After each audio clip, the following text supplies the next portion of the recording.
Rachapalli Raghu, Chandragiri Rajinikanth and Rachapalli Kalyan.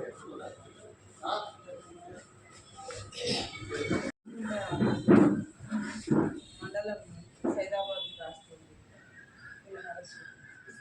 యాక్చువల్గా నిన్న రాత్రి మా దగ్గర మీ అందరికీ తెలుసు జమ్మికుంట మండలంలో ఇసుక అక్రమ రవాణా జరుగుతూ ఉన్నది ట్రాక్టర్స్తో. దాని మీద మేము మా పై అధికారులైనటువంటి సిపి గారు శ్రీ గౌశాలం ఐపీఎస్ గారు ఇచ్చిన ఆదేశాల మీద స్పెషల్ డ్రైవ్ పెట్టడం జరిగింది. మొత్తం మా సబ్ డివిజన్లో ఎక్కడ కూడా ఇసుక అక్రమ రవాణా చేయడానికి వీల్లేదు.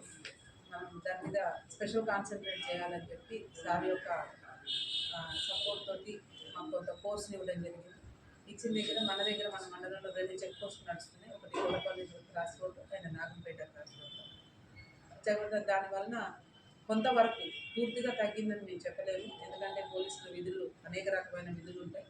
వీటిలో భాగంగా ఉన్నంత వరకు ఎంత వీలైతే అంత మేము అది దందాన్ని ఇసుక దందాన్ని కంట్రోల్ చేయాలనే ఉద్దేశంతో చెక్ పోస్ట్ పెట్టి దాని మీద స్పెషల్ కాన్సన్ట్రేట్ చేయడం జరుగుతుంది. అయితే కోరపల్లిలో ముఖ్యంగా జమ్మికుంటలో ఉన్న 4-5 గ్రామాలు ఉండే మీ అందరూ తెలుసు. మానేరు రివర్తో ఉన్నాయి. ఎక్కడి నుంచి అయితే కోరపల్లి, ఆ తర్వాత విలాసాగర్, తర్వాత శంభంపల్లి, ఆ పైన వావిలాల, తనుగుల, ఈ గ్రామాల నుంచి ఇసుక అక్రమ రవాణా జరుగుతుంది. మెయిన్ విలాసాగర్ అనే గ్రామంలో ఇది ఒక వృత్తి, ప్రవృత్తి కాదు, ఒక వృత్తిగా పెట్టుకొని చాలామంది ట్రాక్టర్లు కొనుక్కోవడం, దాని మీద ఇదంతా చేసుకుంటూ బతకడం అనేది చేస్తున్నారు. చాలాసార్లు మేము గ్రామంలో వెళ్ళి వాళ్ళకి కౌన్సిలింగ్స్ కూడా చేయడం జరుగుతుంది. దీనివలన గవర్నమెంట్కి రవాణా రెవెన్యూ పోవడమే కాకుండా ఆ గ్రామంలోని పిల్లలు ఎవరు కూడా చదవకుండా ఈజీ మనీ ఎర్నింగ్కి అలవాటు పడి వారి యొక్క బంగారు భవిష్యత్తును నాశనం చేసుకుంటుందని పేరెంట్స్ కూడా మేము కౌన్సిలింగ్ చేయడం జరుగుతుంది.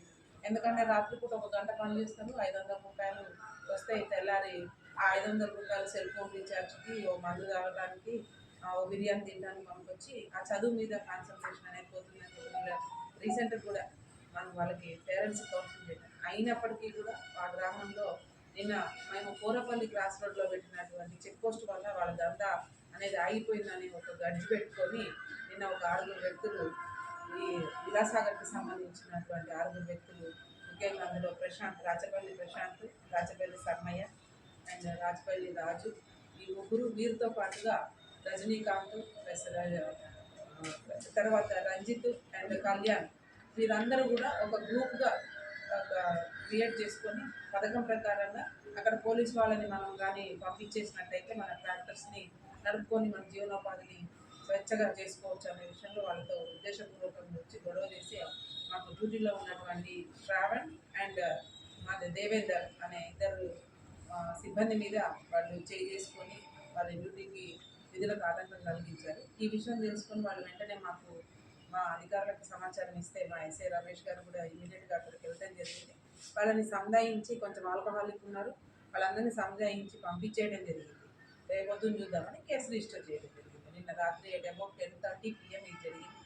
ఆ తర్వాత మళ్ళీ వీళ్ళు ఏం చేశారంటే, ఈ గొడవ జరుగుతున్నప్పుడు జమ్మికుంట నుంచి వెంకటేశ్వరపల్లికి వెళ్తున్నటువంటి దొగ్గల రాజు గారు ఎవరైతే ఉంటారో, ఇక్కడ గొడవ జరుగుతుంది, పోలీసు ఉన్నారు, తర్వాత సివిలియన్స్ ఉన్నారు, ఎందుకు గొడవ జరుగుతుందని ఆయన వృత్తి అనేది కెమెరామ్యాన్ ప్లస్ ఫోటోగ్రాఫర్.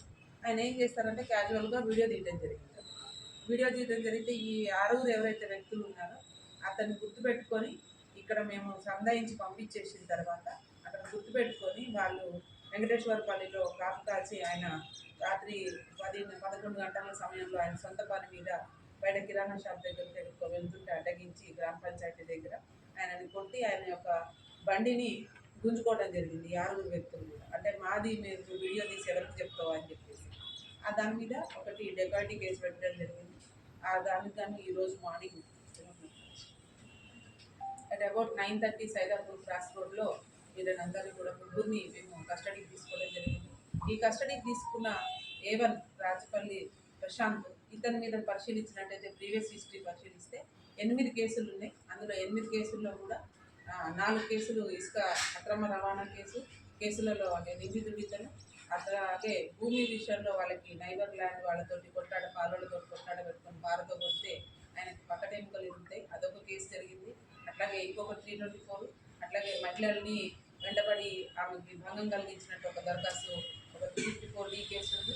అదేవిధంగా ఇంతకు ముందు కూడా పోలీస్ ఆఫీసర్స్ మీద తిరగబడ్డ కేసులో కూడా ఇతని మీద నిందితుడుగా ఉన్నాడు. మొత్తం 8 కేసులు ప్లస్ ఈ 2 కేసులు కూడా 10 కేసులు ఈ ప్రశాంత్ గారి మీద ఉన్నాయి.